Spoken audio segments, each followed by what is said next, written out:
Hi friends, welcome to GVK study circle. ఈ వీడియోలో July 11, 2026కి సంబంధించి వార్తలు నిలిచిన జాతీయ, అంతర్జాతీయ, రాష్ట్రీయ అంశాల గురించి, వార్తలు నిలిచిన వ్యక్తులు, అవార్డులు, పుస్తకాలు, మరి క్రీడా సంబంధిత సమాచారం, ఒక్కొక్క అంశాన్ని వివరంగా తెలుసుకుందాం. అంతకంటే ముందుగా నిన్నటి డైలీ కరెంట్ అఫైర్స్ వీడియోలో అడిగిన ప్రశ్నకి వివరణతో కూడిన సమాధానాన్ని చూద్దాము. సో క్వశ్చన్ వచ్చేసి, ఇటీవల వార్తలు నిలిచిన ఒక నివేదిక పైన అడగడం జరిగింది. ఆల్రెడీ మన డైలీ కరెంట్ అఫైర్స్ వీడియోలో డిస్కస్ చేసిన టాపిక్నే ప్రశ్నగా ఇచ్చాను. ప్రశ్నని మరొకసారి చూడండి. UNCTAD, United Nations conference on trade and development, వారు రీసెంట్గా విడుదల చేసిన ఒక రిపోర్ట్, వరల్డ్ ఇన్వెస్ట్మెంట్ రిపోర్ట్ 2026 ప్రకారము 2025 సంవత్సరంలో ప్రపంచంలోని విదేశీ ప్రత్యక్ష పెట్టుబడుల అంటే ఫారెన్ డైరెక్ట్ ఇన్వెస్ట్మెంట్స్ గమ్యస్థానాల్లో భారత్ ఏ స్థానంలో ఉంది? అతిపెద్ద FDI గమ్యస్థానంగా నిలిచిన దేశం ఏది? గణాంకాలు ఏంటి? సో ఇక్కడ అబ్జర్వ్ చేస్తే అభ్యర్థులకు మరొకసారి చెప్తున్నాను, వార్తలు నిలిచిన నివేదికలు, అంతర్జాతీయ స్థాయిలో ప్రాముఖ్యత ఉన్న నివేదికలను కనుక మీరు వార్తలు చూసినట్లయితే పోటీ పరీక్షల కోణంలో వాటిని గుర్తుంచుకొని తీరాల్సిందే. ఏ అంతర్జాతీయ సంస్థ రిలీజ్ చేసింది, ఆ సంస్థకు సంబంధించిన బేసిక్ పాయింట్స్ అక్కడి నుండి స్టార్ట్ చేయాలి మీరు.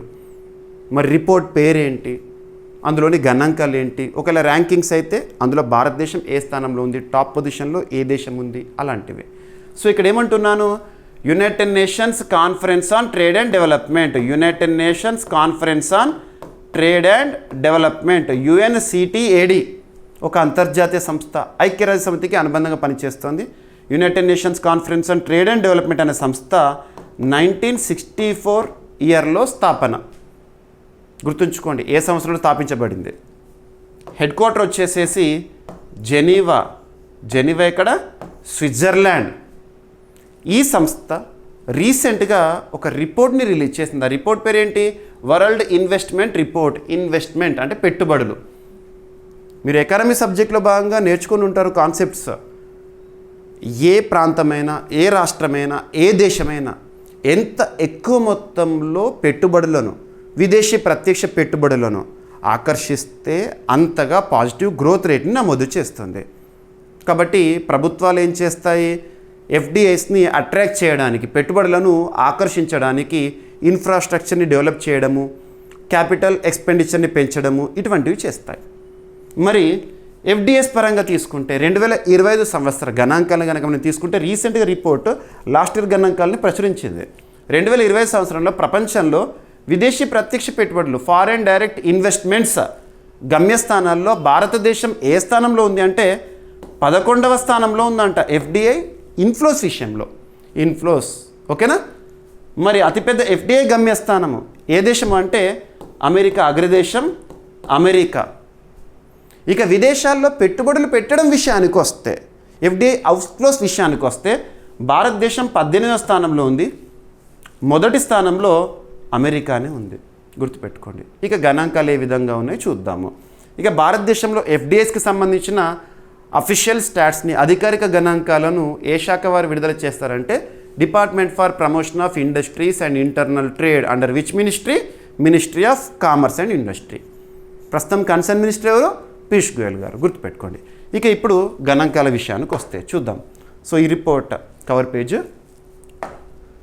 సో ఐక్యరాజ్య సమితికి సంబంధించి, యునైటెడ్ నేషన్స్ సంబంధించి United Nations conference on trade and development, Geneva Switzerland కేంద్రంగా పనిచేసిన సంస్థ రీసెంట్గా విడుదల చేసిన రిపోర్ట్ పేరు ఏంటంటే world investment report 2026, international investment in a turbulent ఎరా.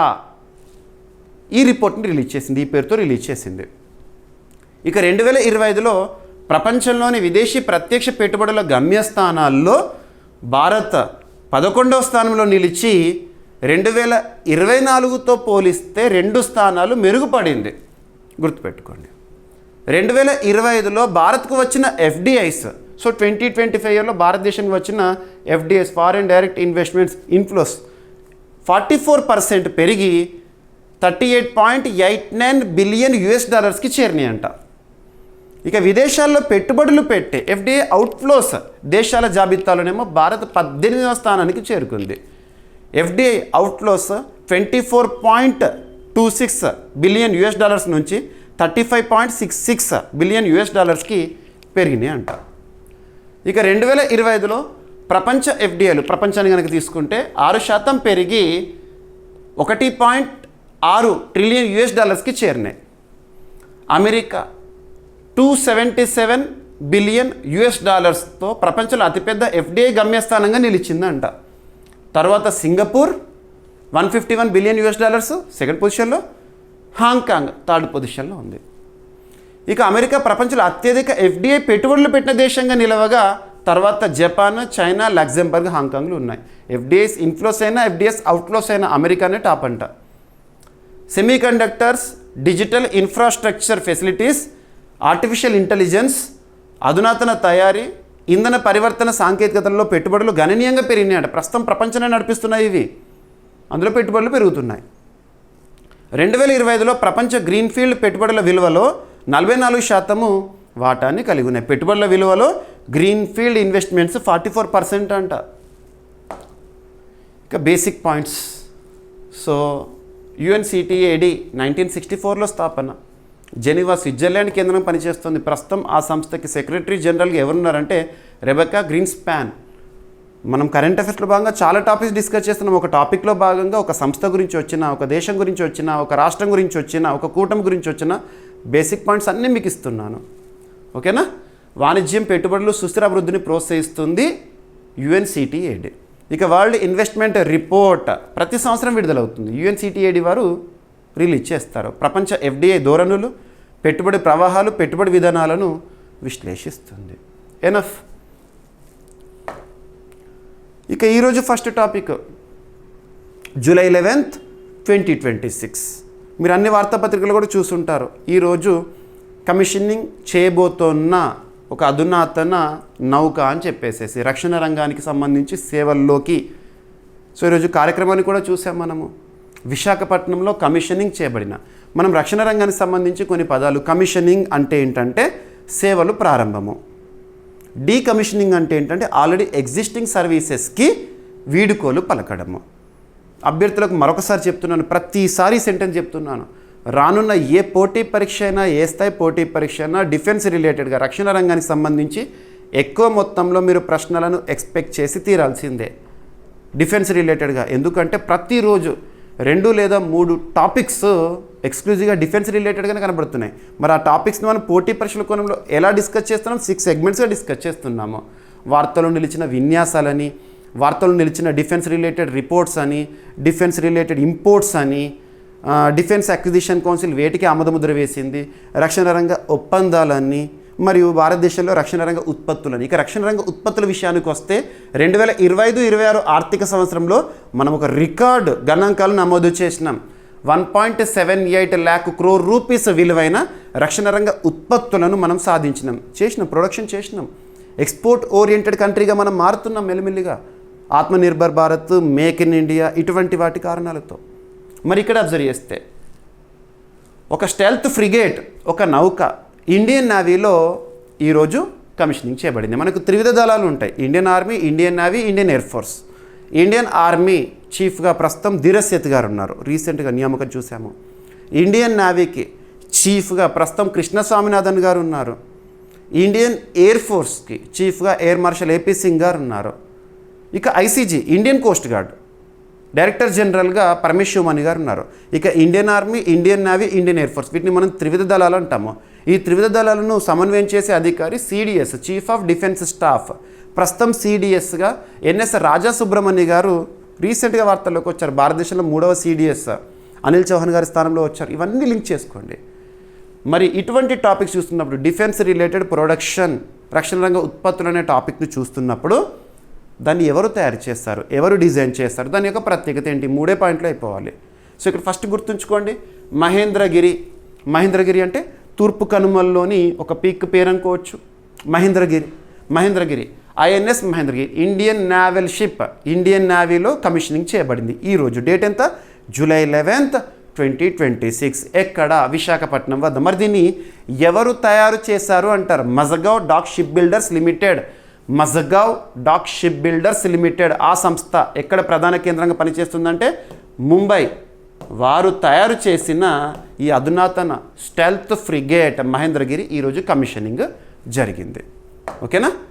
సో భారత నావికాదళంలోకి లేదా నౌకాదళంలోకి ప్రాజెక్ట్ 17A కింద రూపొందించిన 6th స్వదేశీ స్టెల్త్ ఫ్రిగేట్ మహేంద్రగిరిని ఈరోజు జూలై 11న విశాఖపట్నంలో ప్రవేశపెట్టడం జరిగింది. ఈ నౌకకు తూర్పు కనుమల్లోని మనం ఈస్టర్న్ ఘాట్స్ ఉంటాయి కదా, తూర్పు కనుమల్లోని మహేంద్రగిరి పర్వత శ్రేణి పేరుని పెట్టడం జరిగింది. ఈ దృఢత్వం, శక్తి, వ్యూహాత్మక సంకల్పానికి ప్రతీకగా భావించబడుతుంది. మహేంద్రగిరిని భారత నౌకాదళంలోని వార్షిప్ డిజైన్ బ్యూరో వారు స్వయంగా రూపకల్పన చేశారు. ఈ నౌకను Mazagon dock ship builders limited Mumbai వారు నిర్మించడం జరిగింది. ఇది ప్రాజెక్ట్ 17A శ్రేణికి చెందిన 6th stealth frigate. Direct points గుర్తుంచుకోండి సరిపోతుంది.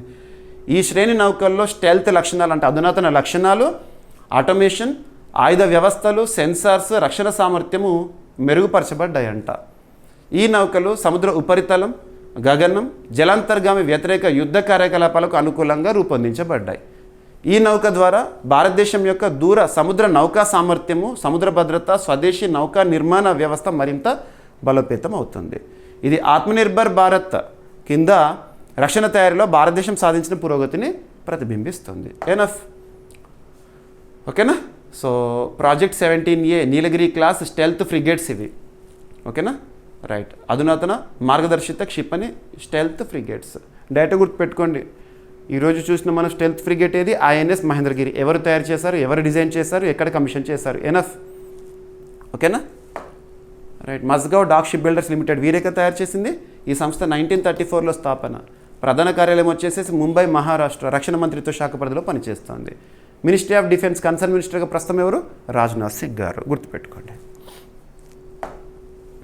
ఇక నెక్స్ట్ కరెంట్ పాలిటీలో భాగంగా ఇంపార్టెన్స్ ఉన్న ఒక topic, right to be forgotten. ఈ టాపిక్ని మనం డైలీ కరెంట్ అఫైర్స్ వీడియోలో, మన CA 360లో, మంత్లీ రౌండ్ ఆఫ్ వీడియోస్లో చాలాసార్లు చూసాము. Right to be forgotten. ఇక్కడ ఒక కేసుని లింక్ చేసుకోండి, ఒక ఆర్టికల్ లింక్ చేసుకోండి. Article 21 of Indian constitution. మన దేశంలోని అత్యున్నత చట్టం మన రాజ్యాంగం. రాజ్యాంగంలోని 3వ భాగం ఫండమెంటల్ రైట్స్, ప్రాథమిక హక్కుల గురించి తెలుపుతుంది కదా. ఫండమెంటల్ రైట్స్ ఆర్టికల్ 12 నుండి 35 వరకు ఉంటాయి. అందులో స్వేచ్ఛా స్వాతంత్ర హక్కుల్లో భాగంగా ఆర్టికల్ 19, ఆర్టికల్ 20, ఆర్టికల్ 21, ఆర్టికల్ 22 ఇలా చూస్తాం మనము. మరి ఇందులో ఆర్టికల్ 21 జీవించే హక్కు, రైట్ టు లైఫ్. భారతదేశంలోని ఏ పౌరుడైనా తనకు నచ్చిన విధంగా తన జీవితాన్ని, తన జీవనాన్ని కొనసాగించవచ్చు. అందులో భాగంగా రైట్ టు ప్రైవసీ, గోప్యత కూడా ప్రాథమిక హక్కే అని ఏ కేసులో సుప్రీంకోర్టు తీర్పు ఇచ్చింది? Justice Puttaswamy versus union of India 2017 కేసులో. గుర్తుపెట్టుకోండి. జస్టిస్ పుట్టస్వామి కేసు అనగానే రైట్ టు ప్రైవసీ, గోప్యత, మనకు సంబంధించిన రహస్యాలను మన వద్దే ఉంచుకోవడము, బయటి ప్రపంచాన్ని బహిర్గతం చేయాల్సిన అవసరం లేదు. Right to privacy. మరి ఇక్కడ రైట్ టు బి ఫర్గాటెన్ అంటే ఏంటి? ఇది కూడా ఈ ఆర్టికల్లో భాగంగానే చూసుకోవచ్చు, గోప్యత హక్కులో భాగంగానే చెప్పవచ్చు. కొంతమంది ఈరోజు ప్రముఖులుగా చూస్తున్నాం మనం సొసైటీలో. ఆ ప్రముఖులకు సంబంధించి బ్యాక్గ్రౌండ్ హిస్టరీ, వాళ్ళు ఎదుగుతున్న దశలో కొన్ని కేసులను ఎదుర్కోవచ్చు, కొన్ని అవమానాలను ఎదుర్కోవచ్చు, కొన్ని ఆరోపణలను ఎదుర్కోవచ్చు. అటువంటివి ఒకానొక సమయంలో సోషల్ మీడియాలో సర్క్యులేట్ అయి ఉండొచ్చు. ఇప్పుడు రైట్ టు బి ఫర్గాటెన్ ఒక హక్కుగా ఒక పర్సన్ తనకు సంబంధించిన ఓల్డ్ హిస్టరీ ఏదైతే ఉంటుందో, తను ఎదుర్కొన్న అవమానాలకు సంబంధించి కానివ్వండి, ఆరోపణలు కానివ్వండి, వీటిని సోషల్ మీడియాలో గనక ఇప్పుడు సర్క్యులేట్ అవుతూ ఉంటే వాటిని ఆపుకోగలిగే హక్కు అన్నట్టు. సోషల్ మీడియా నుండి డిలీట్ చేసుకోగలగడం అంటే తను చేయడు, ఆ హక్కులో భాగంగా తను చేయించుకోవచ్చు అలా. ఓకేనా? Right to be forgotten. Delhi high court దీనికి సంబంధించి ఒక కీలక తీర్పు, మార్గదర్శకాలు రూపొందించిందంట. Delhi high court Lakshveer Singh Yadav versus union of India కేసులో రీసెంట్గా, ఈ కేసు గుర్తుంచుకోండి, మర్చిపోవడానికి హక్కు, రైట్ టు బి ఫర్గాటెన్ అమలుపై కీలక మార్గదర్శకాలను జారీ చేసింది. రైట్ టు బి ఫర్గాటెన్ ప్రకారము వ్యక్తులు తమ వ్యక్తిగత సమాచారాన్ని డిజిటల్ వేదికలు అంటే డిజిటల్ ప్లాట్ఫామ్స్, సెర్చ్ ఇంజిన్స్ నుంచి తొలగించేందుకు లేదా అందుబాటులో లేకుండా చేయాలని కోరవచ్చు. పాత ఆరోపణలు, కాలం చెల్లిన న్యాయ వివాదాలు వంటి సమాచారం ప్రజలకు అందుబాటులో ఉండడం వల్ల వ్యక్తికి నిరంతరం నష్టము కలిగి ప్రజా ప్రయోజనానికి ఉపయోగపడని పరిస్థితుల్లో ఈ హక్కును వినియోగించవచ్చంట. ఓకేనా? ఈ తీర్పు వ్యక్తిగత గోప్యత హక్కు మరియు ప్రజలకు సమాచారం తెలుసుకునే హక్కు మధ్య సమతుల్యతను కాపాడేలా మార్గదర్శకాలను అందించింది. ఓకేనా? Right. So right to be forgotten ఇది గోప్యత హక్కులో భాగంగా పరిగణించబడుతుంది. తగిన పరిస్థితుల్లో వ్యక్తిగత సమాచారాన్ని ప్రజలకు అందుబాటులో లేకుండా చేయాలని కోరే హక్కును కల్పిస్తుంది. ఇందాక చెప్పాను కదా, మీకు వాడుక భాషలో చెప్పాను. ఇక గోప్యత హక్కు ఆర్టికల్ 21లో భాగంగా justice Puttaswamy versus union of India అనగానే మీకు గోప్యత హక్కు గుర్తుకు రావాలి. ఏదైనా ఒక కేసు గురించి చూసినప్పుడు కేసు పక్కన కన్సర్న్డ్ ఇయర్ని ఖచ్చితంగా గుర్తుపెట్టుకోవాలి. ఇక భారతదేశంలో digital personal data protection act 2023 అమలులోకి వచ్చిన సంవత్సరం 2023. ఏ మంత్రిత్వ శాఖ పరిధిలో అంటే ministry of electronics and information technology. ప్రస్తుతం కన్సర్న్ మినిస్టర్గా అశ్విని కుమార్ వైష్ణవ్ గారు విధులు నిర్వర్తిస్తున్నారు. ఎనఫ్. ఇక నెక్స్ట్ GI ట్యాగ్స్కి సంబంధించి ఎగ్జామినేషన్ పాయింట్ ఆఫ్ వ్యూలో అది ఏ పోటీ పరీక్ష అయినా, ఏ స్థాయి పోటీ పరీక్ష అయినా అభ్యర్థులు కొన్ని టాపిక్స్ని తప్పనిసరిగా ఫోకస్ చేయాలి. అంటే పోటీ పరీక్షలో ఆ ఏరియా నుండి ఖచ్చితంగా క్వశ్చన్ వస్తుంది అన్నట్టు. అందులో ఏమేమి టాపిక్స్ చెప్పొచ్చు అంటే వార్తలు నిలిచిన విన్యాసాల గురించి, వార్తలు నిలిచిన సూచీలకి సంబంధించి, వార్తలు నిలిచిన IITలకి సంబంధించి, వార్తలు నిలిచిన GI ట్యాగ్స్ రిలేటెడ్ మరియు యునెస్కో సంబంధిత గుర్తింపులు, ఇలా చెప్పుకుంటూ పోతే చాలా ఉంటాయి. ఎగ్జామినర్కి మోస్ట్ ఫేవరెట్ టాపిక్స్లో GI ట్యాగ్ అనే టాపిక్ని చెప్పొచ్చు. మనం రీసెంట్గా లాస్ట్ 2 months జూన్ జూలై ఈ 2 నెలల్లో చాలా GI ట్యాగ్ ప్రోడక్ట్స్ గురించి డిస్కస్ చేశాము. ఇక్కడ ఏంటంటే గణాంకాలు. ఏదో ఒక ప్రోడక్ట్కి GI ట్యాగ్ వచ్చింది అని మీకు కాన్సెప్ట్ చాలాసార్లు చెప్పాను, కానీ ఇక్కడ గణాంకాలు చెప్తాను. So GI tag geographical indication tag, భౌగోళిక గుర్తింపు లేదా సూచి అని చెప్పవచ్చు. భౌగోళిక ప్రాంతం ఏదైనా ఒక ప్రోడక్ట్కి లేదా ఏదైనా ఒక వస్తువుకి ఒక ప్రాంతం ఆధారంగా, ఒక ప్రాంతానికి వస్తువు ఆధారంగా ప్రత్యేకతను ఇవ్వడము, ప్రత్యేక గుర్తింపుని ఇవ్వడం, అదే GI ట్యాగ్. ఆ ప్రోడక్ట్ ఏదైనా కావచ్చు, పండించే పంటే కానివ్వండి, నేసే వస్త్రమే కానివ్వండి, వంటే కానివ్వండి, ప్రత్యేకమైన కళలే కానివ్వండి, బెవరేజెసే కానివ్వండి, వాట్ ఎవర్ ఇట్ ఈస్. ఆ ప్రోడక్ట్ పేరు చెప్పగానే ప్రాంతం గుర్తొస్తుంది, ప్రాంతం పేరు చెప్పగానే ప్రోడక్టే గుర్తొస్తుంది. ఉదాహరణకు చెప్తాను, తిరుపతి పుణ్యక్షేత్రం, తిరుపతి అనే పేరు చెప్పగానే మనకు వెంటనే తిరుపతి లడ్డు గుర్తొస్తుంది. అలాగా ప్రత్యేకంగా గుర్తింపుని ఇవ్వడం అన్నట్టు. ఆ గుర్తింపు పొందిన ప్రోడక్ట్ GI ట్యాగ్ వచ్చిన ప్రోడక్ట్కి స్థానికంగానే కాదు, రాష్ట్ర స్థాయిలోనే కాదు, జాతీయ స్థాయిలో, అంతర్జాతీయ స్థాయిలో ప్రత్యేక డిమాండ్ అనేది వస్తుంది. అందుకే అటువంటి ప్రోడక్ట్స్ ఎక్స్పోర్ట్ ఓరియంటెడ్ ప్రోడక్ట్స్గా మనం చూస్తూ ఉంటాము. అగ్రికల్చర్ రిలేటెడ్ ప్రోడక్ట్స్ అయినాయి అనుకోండి, APEDA agriculture and processed foods exports development authority అనే సంస్థ అండర్ మినిస్ట్రీ ఆఫ్ కామర్స్ ఆ ప్రోడక్ట్స్ని వివిధ దేశాలకు ఎగుమతి చేయడంలో ప్రోత్సహిస్తుంది. ఇలాంటివి మనం చూస్తూ ఉంటాము. మరి GI ట్యాగ్కి సంబంధించి ఒక చట్టం గుర్తుంచుకోండి, GI of goods, geographical indication of goods registration and protection act 1999. GI of goods registration and protections act 1999 ఆధారంగా జాగ్రఫికల్ ఇండికేషన్స్ రిజిస్ట్రీ అనే సంస్థ, ఈ సంస్థ చెన్నై కేంద్రంగా పనిచేస్తుంది, Tamil Nadu. So geographical indications registry అనే సంస్థ ఈ చట్టం ఆధారంగా ప్రోడక్ట్కి GI ట్యాగ్ అనే గుర్తింపునిస్తుంది. ఇదంతా కూడా ఈ టాపిక్ ఏ మంత్రిత్వ శాఖ పరిధిలో చూడొచ్చు అంటే ministry of commerce. Ministry of commerce పరిధిలోని department for promotion of industries and internal trade వారు ఈ కన్సర్న్గా చూసుకుంటారు. రీసెంట్గా ministry of commerce concern minister Piyush Goyal garu ఒక స్టేట్మెంట్ ఇచ్చారు. భారతదేశంలో GI ట్యాగ్డ్ ప్రోడక్ట్స్ సంఖ్య 2030 సంవత్సరం నాటికి 10,000కు చేరాలి అని చెప్పేసేసి. ఓకేనా?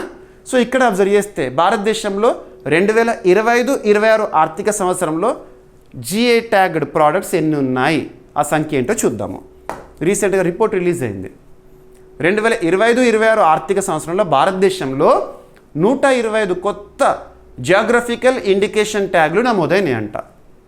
దీంతో దేశంలో మొత్తం GI ట్యాగ్ల సంఖ్య 822కి చేరిందంట. ఈ నెంబర్ని గుర్తుంచుకోవాల్సిన అవసరం లేదు, అరౌండ్ గుర్తుంచుకోండి, అరౌండ్ 1000 అని గుర్తుంచుకోండి. ఎందుకంటే ఈ నమోదుల్లో నేను రీసెంట్గా జూలై మంత్లో చెప్పిన GI ట్యాగ్డ్ ప్రోడక్ట్ సంఖ్య వాటిని యాడ్ చేయలేదు. నేను ఏమంటున్నాను, ఆర్థిక సంవత్సరంలో అంటున్నాను. ఆర్థిక సంవత్సరం అంటే 2025 ఏప్రిల్ 1 నుంచి 2026 మార్చి 31 వరకు. మరి ఆ తర్వాత GI ట్యాగ్డ్ ప్రోడక్ట్ సంఖ్య ఇక్కడ చేరలేదు, గుర్తుంచుకోండి. ఇక్కడ సంఖ్యను కలుపుకోలేదు.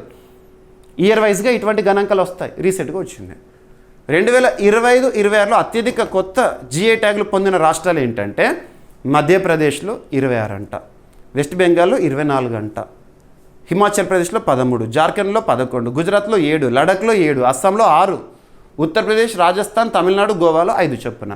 ఇక రీసెంట్గా మనం మళ్ళీ చూసాము ఈ 2026 జూన్ జూలైలో బీహార్కి సంబంధించిన ప్రోడక్ట్స్కి వచ్చినాయి, జార్ఖండ్ సంబంధించిన ప్రోడక్ట్స్కి వచ్చినాయి, వెస్ట్ బెంగాల్ రాష్ట్రానికి సంబంధించి ఎక్కువగా వచ్చినాయి ప్రోడక్ట్స్కి, త్రిపుర రాష్ట్రానికి సంబంధించి, అస్సాం రాష్ట్రానికి సంబంధించి ఆ ప్రోడక్ట్స్ కొత్తగా వచ్చినాయి. వీటికి సంబంధించిన గణాంకాలన్నీ కూడా మనము నెక్స్ట్ ఫినాన్షియల్ ఇయర్ ఎప్పుడైతే ఉంటుందో అప్పుడు ఈ ఫినాన్షియల్ ఇయర్ ముగియగానే వస్తాయి గణాంకాలు.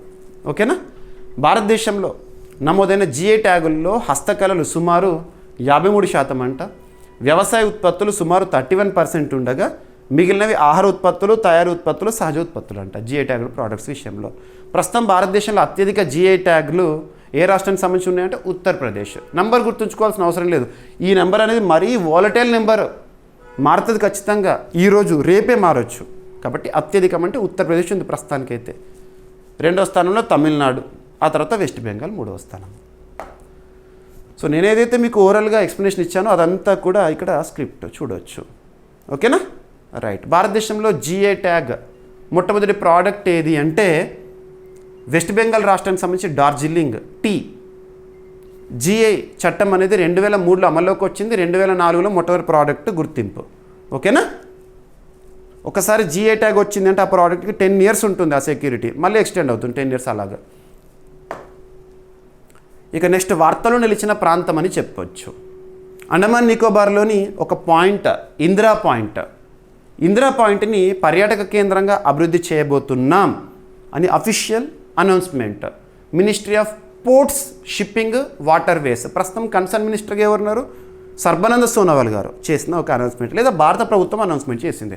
సో ఇక్కడ ఇందిరా పాయింట్ ఒక ప్రాంతం న్యూస్లో ఉంది కాబట్టి అది ఎక్కడ ఉంది అంటారు. ఎందుకు వార్తలోకి వచ్చింది? 2 లైన్లు. Ministry of ports, shipping, waterways, concern minister Sarbananda Sonowal గారు ఇందిరా పాయింట్ లైట్ హౌస్ పరిసరాలు ఏవైతే ఉంటాయో వాటిని పర్యాటక కేంద్రంగా అభివృద్ధి చేయాలని ప్రతిపాదించారు. చాలా దేశ ప్రభుత్వాలు పర్యాటక రంగానికి ప్రోత్సాహం ఇస్తూ ఉంటాయి. అండమాన్ నికోబార్ ప్రత్యేకత మనకు తెలుసు. ద మోస్ట్ అట్రాక్టివ్ టూరిస్ట్ డెస్టినేషన్స్లో అండమాన్ నికోబార్ కూడా ఉంటుంది, దీవులు. ఓకేనా. ఇందుకోసం కోస్టల్ రెగ్యులేషన్ జోన్ అనుమతులను కోరిందంట. ఇందిరా పాయింట్ భారతదేశపు దక్షిణ అతి చివరి భూభాగంగా చెప్పొచ్చు. మీరు జాగ్రఫీలో నేర్చుకుని ఉంటారు. ఇది అండమాన్ నికోబార్ దీవుల్లోని గ్రేట్ నికోబార్ ద్వీపంలో ఉంది. అండమాన్ నికోబార్ దీవులు అంటేనే గ్రూప్ ఆఫ్ ఐలాండ్స్, ఆర్చిపెలాగో. ఇక్కడ ఉన్న 35 మీటర్ల ఎత్తైన లైట్ హౌస్ హిందూ మహాసముద్రం మీదుగా ప్రయాణించే నౌకలకు మార్గదర్శకంగా పనిచేస్తుంది. లైట్ హౌస్ మనకు విమానాలకు సంబంధించి రాడార్ కేంద్రం అంటాము, అదే నౌకలకు సంబంధించి అయితే లైట్ హౌస్ అంటాం, సిగ్నలింగ్ సిస్టమ్. ఈ ప్రాజెక్ట్ ద్వారా, ఈ పర్యాటక ప్రాంత అభివృద్ధి ప్రాజెక్టు ద్వారా లైట్ హౌస్ని బలోపేతం చేసి పర్యాటకాన్ని ప్రోత్సహించడం లక్ష్యంగా పెట్టుకున్నారంట. ఓకేనా. ఇందిరా పాయింట్ గ్రేట్ నికోబార్ ఐలాండ్లో ఉంది. గుర్తుపెట్టుకోండి, అండమాన్ నికోబార్ అని గుర్తుంచుకోవడం ఒక ఎత్తు, గ్రేట్ నికోబార్ అని గుర్తుంచుకోవడం మరొక ఎత్తు. పూర్వనామం పిగ్మాలియన్ పాయింట్ అనేవాళ్ళు. 1985లో దీనికి ఇందిరా పాయింట్ అనే పేరు పెట్టారు. మీరు జాగ్రఫీ సబ్జెక్టులో నేర్చుకుని ఉంటారు. 2004 హిందూ మహాసముద్ర సునామీ వల్ల ఈ ప్రాంతం తీవ్రంగా ప్రభావితమైంది. ఇక కోస్టల్ రెగ్యులేషన్ జోన్ నోటిఫికేషన్ మొదట జారీ చేసిన సంవత్సరం 1991, తాజా నోటిఫికేషన్ 2019. అమలు మంత్రిత్వ శాఖ ministry of environment, forest, climate change. ప్రస్తుతం కన్సర్న్ మినిస్టర్గా భూపేంద్ర యాదవ్ గారు ఉన్నారు. తీర ప్రాంతాల పరిరక్షణ మరియు నియంత్రణ అభివృద్ధి లక్ష్యము. సో కోస్టల్ రెగ్యులేషన్ జోన్కి సంబంధించి కన్సర్న్ మినిస్ట్రీ ఏది అంటారు, వాళ్ళని అనుమతులు కోరింది. ఓకేనా. రైట్. అండమాన్ నికోబార్ దీవులు రాజధాని వచ్చేసేసి పోర్ట్ బ్లేర్, విజయపురం అంటాం కొత్త పేరు. ఓకేనా. అడ్మైరల్ డికే జోషి గారు రిటైర్డ్ అధికారి, అక్కడ లెఫ్టినెంట్ గవర్నర్గా విధులు నిర్వర్తిస్తున్నారు. కేంద్రపాలిత ప్రాంతం కదా. భారతదేశంలో 28 రాష్ట్రాలు, 8 కేంద్రపాలిత ప్రాంతాలు ఉన్నాయి. టోటల్ 36 యూటీస్ అండ్ స్టేట్స్ కంబైన్డ్గా. ఇక నెక్స్ట్ గిరిజనులకు సంబంధించి నైపుణ్యాభివృద్ధి కోసం ఒక digital learning platform Tribex. So ఇక్కడ గిరిజనులు, గిరి కొండ జనులు, ప్రజలు, కొండ ప్రాంతాల్లో నివసించేవారు, ట్రైబ్స్. ట్రైబ్ అనే డెఫినేషన్ని, ట్రైబ్ తెగ అనే నిర్వచనాన్ని దేశంలోనే అత్యున్నత చట్టమైన రాజ్యాంగంలోని ఆర్టికల్ 366 క్లాజ్ 2(5)లో మనం చూస్తాము. ట్రైబ్ డెఫినేషన్ ఎక్కడ ఉంటుంది? Article 366 clause 2(5). ఒక ట్రైబ్ని అఫీషియల్గా గుర్తించాలంటే ఫైనల్గా ఎవరి నుండి రావాలి అనుమతిక? రాష్ట్రపతి నుంచి. ఆర్టికల్ 342 ఇవన్నీ కూడా మీకు నేర్చుకుని ఉంటారు. ప్రస్తుతం భారతదేశంలో మినిస్ట్రీ ఆఫ్ ట్రైబల్ వెల్ఫేర్ లేదా గిరిజన వ్యవహారాల అభివృద్ధి మంత్రిత్వ శాఖ, గిరిజన అభివృద్ధి మంత్రిత్వ శాఖ అంటే కదా, ట్రైబల్ వెల్ఫేర్ మినిస్టర్గా కేంద్ర మంత్రి ఎవరున్నారంటే జ్యువల్ ఓరం గారు విధులు నిర్వర్తిస్తున్నారు. రీసెంట్గా ట్రైబెక్స్ అనే ఒక ప్లాట్ఫామ్ని రిలీజ్ చేయడం జరిగింది. ట్రైబెక్స్ దేనికి సంబంధించి అంటే ఇండియాస్ డిజిటల్ లెర్నింగ్ ప్లాట్ఫామ్. ట్రైబ్కి సంబంధించి ప్రత్యేకమైన కళలు కానివ్వండి, సంస్కృతి కానివ్వండి, ప్రత్యేక నాలెడ్జ్ కానివ్వండి, వీటి అభివృద్ధి కోసము ఒక లెర్నింగ్ ప్లాట్ఫామ్, అభ్యాస ప్లాట్ఫామ్ అని చెప్పవచ్చు. ఏ మంత్రిత్వ శాఖ పరిధిలో అంటారు? డైరెక్ట్గా గుర్తుపెట్టుకోండి, గిరిజన వ్యవహారాల మంత్రిత్వ శాఖ. ట్రైబెక్స్ గుర్తుపెట్టుకోండి, పేరు ఇంపార్టెంట్. ట్రైబెక్స్ పేరుతో గిరిజన కళలు, సంస్కృతి, సాంప్రదాయ జ్ఞానము, నైపుణ్యాభివృద్ధి కోసం, స్కిల్ డెవలప్మెంట్ కోసము అంకితమైన దేశంలోనే తొలి, మొట్టమొదటి, అతిపెద్ద, అతి చిన్న, అతి పొడవైన ఇలాంటి ప్రత్యేక పదాలను చూసినప్పుడు మనకు సూపర్లేటివ్ టాపిక్స్గా చూడాలి. సో దేశంలోనే తొలిసారి డిజిటల్ అభ్యాస వేదికను, లెర్నింగ్ ప్లాట్ఫామ్స్ని లాంచ్ చేశారు. ఈ వేదిక ద్వారా ఉచిత సర్టిఫికేట్ కోర్సులు, యూజీసీ గుర్తింపు పొందిన పీజీ డిప్లొమా కోర్సులు, గిరిజన భాషలు, కళారూపాలు, హస్తకళలు, సాంప్రదాయ జ్ఞానం వంటి అంశాలు అందుబాటులో ఉంటాయి. గిరిజన భాషలు, మౌఖిక సాంప్రదాయాలు, ప్రదర్శన కళలు, సాంస్కృతిక ఆచారాలు, స్వదేశీ జ్ఞాన వ్యవస్థలను నమోదు చేసి సంరక్షించి ప్రోత్సహించే డిజిటల్ రిపాజిటరీగా కూడా ఇది పనిచేస్తుందంట. ప్రస్తుతం ఈ వేదికలో గిరిజన చిత్రకళ, వాస్తవానికి ట్రైబ్ సంబంధించి అద్భుతమైన సంస్కృతి ఉంటుంది, అద్భుతమైన కళలు ఉంటాయి. ఇవన్నీ కూడా చిత్రకళ, హస్తకళలు, చేతి నేయడం, కళాఖండాలు, సాంప్రదాయ సంగీత వాయిద్యాలు వంటి అంశాలపై 20 ఉచిత సర్టిఫికేట్ కోర్సులు అందుబాటులో ఉన్నాయంట. ఇందులో learning management system, repository management system ఏర్పాటు చేశారు. హెరిటేజ్ ఆర్కైవ్స్లో గిరిజన పండుగలు, సామాజిక సాంస్కృతిక ఆచారాలు, మౌఖిక సాంప్రదాయాలకు సంబంధించిన 5,000కు పైగా ఆడియో, వీడియో సాహిత్య వనరులు ఉన్నాయంట. సో ట్రైబ్స్ రిలేటెడ్గా వాళ్ళ కల్చర్ పైన అండ్ భారతదేశంలో విస్తరించిన గిరిజన తెగలు, ఏ ప్రాంతాల్లో ఏ తెగలు ఉంటాయి, ఇవన్నీ కూడా మనకు పోటీ పరీక్షల్లో రెగ్యులర్గా చూసే క్వశ్చన్స్. ఓకేనా? రైట్. గిరిజన వ్యవహారాల మంత్రిత్వ శాఖ 1999 ఇయర్లో ప్రారంభము. ప్రస్తుతం కన్సర్న్ మినిస్టర్గా కేంద్ర మంత్రిగా జ్యువల్ ఓరం గారు విధులు నిర్వర్తిస్తున్నారు. ఓకేనా? సో నెక్స్ట్ టాపిక్ వచ్చేసి ఒక సదస్సుకు సంబంధించి బ్రిక్స్. అభ్యర్థులకు మరొకసారి చెప్తున్నాను, సదస్సులు లేదా సమావేశాలు లేదా కాన్ఫరెన్సెస్, ఈ టాపిక్ పైన సదస్సులు సమావేశాలు మనం చాలా టాపిక్స్ డిస్కస్ చేస్తున్నాం. సో సదస్సులు సమావేశాల నుండి పోటీ పరీక్షల్లో తప్పనిసరిగా ప్రశ్నలు ఎక్స్పెక్ట్ చేస్తే రాల్సిందే. సదస్సు యొక్క పేరేంటి, ఆ సదస్సు యొక్క థీమ్ ఏంటి, ఎవరు నిర్వహిస్తారు, సదస్సు యొక్క షెడ్యూల్ ఏంటి, ఎక్కడ, ఎనఫ్. ఈ పాయింట్ చూస్తే చాలు. మరి బ్రిక్స్ కూటమికి భారత్ అధ్యక్ష బాధ్యతలు నిర్వర్తిస్తోంది. 2026 జనవరి 1న భారత్ బ్రిక్స్కి అధ్యక్ష బాధ్యతలను స్వీకరించింది. అందుకే జనవరి మంత్లో మనం బ్రిక్స్ సంబంధించి ఒక అఫీషియల్ లోగోని ప్రకటించాము, అఫీషియల్ థీమ్ని కూడా. ఈ సంవత్సరం పొడవునా ఆ థీమ్ ఆధారంగానే సమావేశాలు జరుగుతాయి. థీమ్ని కూడా ప్రకటించాము. సో లోగో ఆల్రెడీ మీకు చూపించాను చాలాసార్లు. థీమ్ వచ్చేసేసి building for resilience, innovation, cooperation and sustainability అనేది థీమ్. ఇక్కడ రీసెంట్గా జూలై 11th అంటే ఈరోజు రేపు 2 రోజుల పాటు బ్రిక్స్ రవాణా మంత్రుల సమావేశం అనేది జరుగుతోంది. మరి బ్రిక్స్ సంబంధించి డిఫరెంట్ సెగ్మెంట్స్లో మీటింగ్స్ మనం చూస్తున్నాము. ఇంధన మంత్రుల సమావేశం అని, మహిళా మంత్రుల సమావేశం అని, ఇప్పుడు రవాణా మంత్రుల సమావేశము. సో సమావేశం ఎక్కడ జరిగింది, ఎప్పుడు జరిగింది, థీమ్ ఏంటి, సమావేశం లేదా సదస్సు ముగిసిన తర్వాత అవుట్కమ్ ఏదైనా డిక్లరేషన్ వచ్చిందా? ఉదాహరణకు చెప్పాలంటే రీసెంట్గా అస్సాంలోని గౌహతిలో జరిగిన సమావేశంలో, బ్రిక్స్ సంబంధించిన సమావేశంలో గౌహతి డిక్లరేషన్ వచ్చింది. గౌహతి డిక్లరేషన్ దేనికి సంబంధించింది అట్లా. ఓకేనా? మన భారతదేశంలో ministry of roadways and highways concern minister ఎవరు? నితిన్ గడ్కరీ గారు. తన అధ్యక్షతన ఈ రవాణా మంత్రుల సమావేశం అనేది స్టార్ట్ అయింది. బ్రిక్స్ అధ్యక్ష దేశంగా 2026లో భారత్ 2026 జూలై 11-12 తేదీల్లో మహారాష్ట్రలోని నాగ్పూర్లో, ఇక్కడ చూడండి, ministry of roadways and highways concern minister ఎవరు? నితిన్ గడ్కరీ గారు. తన స్టేట్ ఏంటి? మహారాష్ట్ర. ఓకేనా? మహారాష్ట్రలోని నాగ్పూర్లో 3rd ఎడిషన్ రవాణా మంత్రుల సమావేశం అనేది నిర్వహిస్తోంది ఈరోజు రేపు. ఈ సమావేశంలో బ్రిక్స్ సభ్య దేశాల రవాణా మంత్రులు, సీనియర్ అధికారులు పాల్గొంటారు. బ్రిక్స్ కూటమిలో ఎన్ని సభ్య దేశాలు ఉన్నాయి? 11. కేంద్ర రోడ్డు రవాణా మరియు జాతీయ రహదారుల శాఖ మంత్రి నితిన్ గడ్కరీ ఈ సమావేశానికి అధ్యక్షత వహిస్తారు.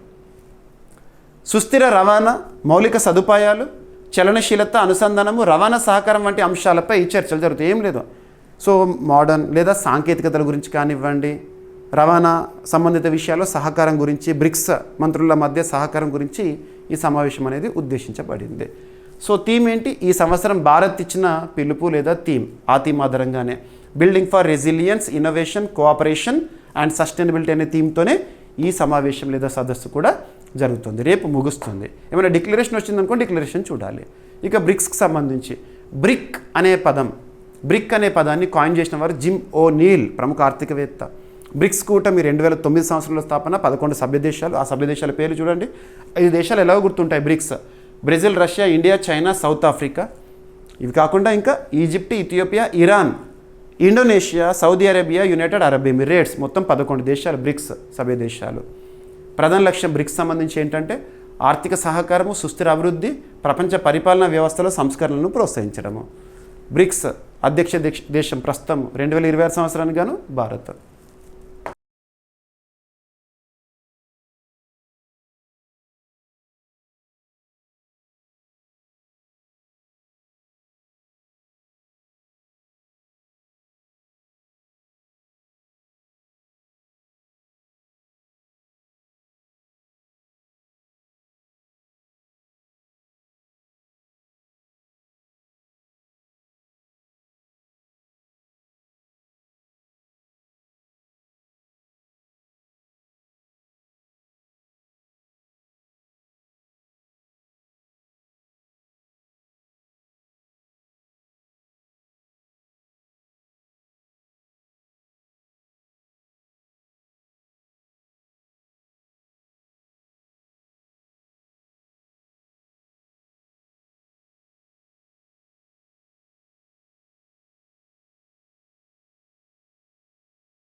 ఈరోజు ప్రశ్న: ఇటీవల వార్తల్లో నిలిచిన పాలంపేట శివాలయం మరియు గొట్టిప్రోలు కోటదిబ్బ ఏ రాష్ట్రాల్లో ఉన్నాయి? ఇవి ఎందుకు వార్తల్లో నిలిచినాయి? ఆల్రెడీ మన డైలీ కరెంట్ అఫైర్స్ వీడియోలో డిస్కస్ చేసిన టాపిక్స్ని ప్రశ్నగా ఇచ్చాను. ఓకేనా? ఇక ఈరోజు టాపిక్స్ని క్విక్ రివిజన్ చేస్తే, నిన్నటి డైలీ కరెంట్ అఫైర్స్ వీడియోలో అడిగిన ప్రశ్నకి కంప్లీట్ ఎక్స్ప్లెనేషన్. ఇక ఫస్ట్ టాపిక్, ఈరోజు కమిషనింగ్తో న్యూస్లోకి వచ్చిన స్టెల్త్ ఫ్రిగేట్ INS మహేంద్రగిరి. దీన్ని ఎవరు డిజైన్ చేశారు, ఎవరు అభివృద్ధి చేశారు, ప్రత్యేకత ఏంటి? ఇక రైట్ టు బి ఫర్గాటెన్ విషయంలో ఢిల్లీ హైకోర్టు కీలక తీర్పు లేదా మార్గదర్శకాలు. ఆర్టికల్ గుర్తుంచుకోండి, కేసెస్ గుర్తుంచుకోండి, చట్టం గుర్తుంచుకోండి.